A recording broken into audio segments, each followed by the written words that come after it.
Hey threadheads, Darren here. Welcome back to another fly tying tutorial. Today we're going to be tying a nice little fly for fishing, tailwaters, still waters, and for use as a dropper on either a dry fly rig or on the end of a nymph. This pattern's called the Hottie Midge, and it was designed by Tyler Boroff. I'll put a link in the description. You can check out his Instagram. He's got a lot of nice little midge patterns. This is one that kind of caught my eye. I think I tie mine a little bit differently, but I thought it was a pretty cool pattern, and I thought I'd share it here. Don't forget to leave a comment down below, and I'll get your name entered into the next draw, which will be happening very soon. And for the winner that I pick, I'll be sending out some flies, some other goodies, and a few stickers to go with that. Let's have a look at the material list and get started.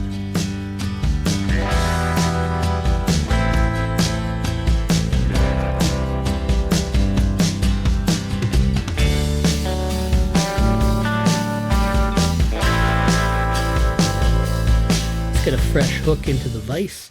Today we're going to be using a Firehole stick, model number 316.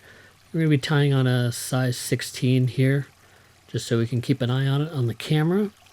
I believe this goes down to a size 20, but Joe's just recently added some new hook sizes, so I'll have to check that out. For thread, we're going to be using the 70D UTC in wood duck. It's kind of a nice bit of an olivey yellowish color. And for the ribbing on this, we're going to be using some small copper wire. And this is the UTC Ultra wire that I'm using here. So we just got a little bit of thread on at the top in the thorax area of the fly, and we'll attach our ribbing. We want to try and keep that right on this side here, just to keep that body nice and even. And make sure we have touching turns all the way down, just to kind of cover up all the bare shank and the rib. We'll add a half hitch here just to make sure that our thread doesn't slip off by accident.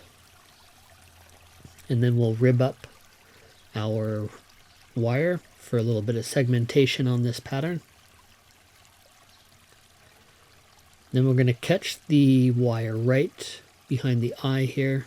We're not right behind. We want to give a little bit of space, but we're going to start building up this thorax area a little bit. We're going to put some tension on that wire and wiggle it around, helicopter it off with a nice clean break. And let's add a whip finish here. You can tie this fly without taking the thread off here, but it gets to be a little bit tricky, so we're just going to switch our threads out here.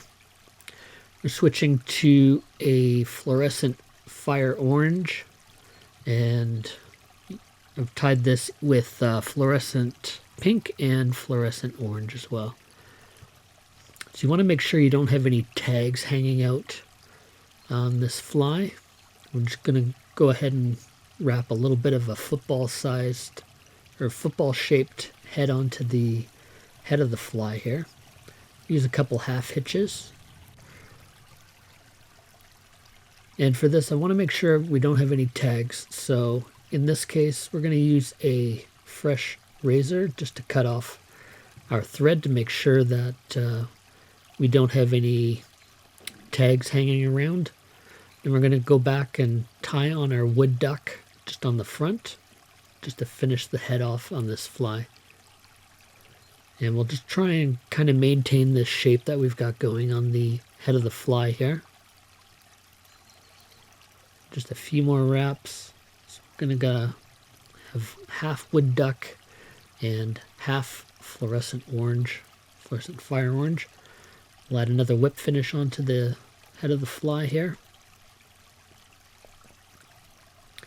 And again, I'm gonna come through with the razor just to make sure that we don't have any tag ends, because we are going to coat this with a little bit of UV resin, so I want to make sure that we don't have any thread ends sticking out, because those tend to get a little bit accentuated once you add the resin on here.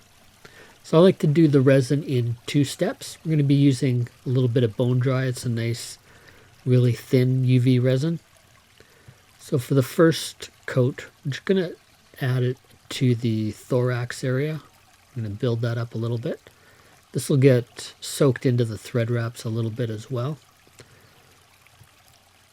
But this will help create a pronounced thorax on the fly. Go ahead and give that a zap.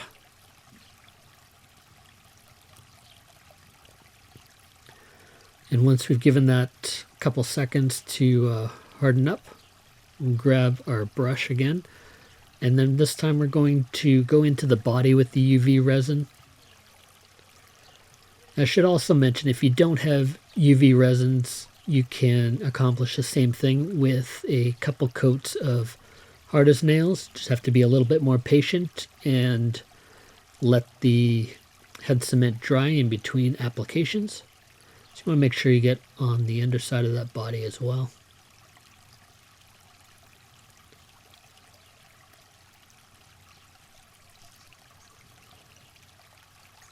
Give that a zap. And then this one's ready to go. You can tie this up in a few different colors of hot spot. I really like this color of thread, and because it's nice and thin and flat, you get a little bit different color in the head from what you get in the body.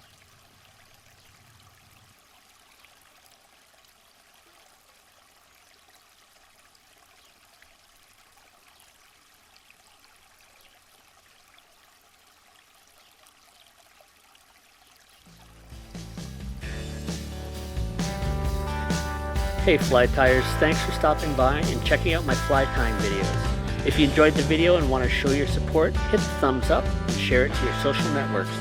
I hope you consider subscribing to the channel, and if you do, be sure to hit the bell icon to get notifications on my latest fly patterns, tips, and reviews. If you have a question or comment, leave a message below. You'll also be entered into the next draw for some of the flies I tie and a few stickers. Until next time, this is Darren saying, keep a hook in your vise. Cheers.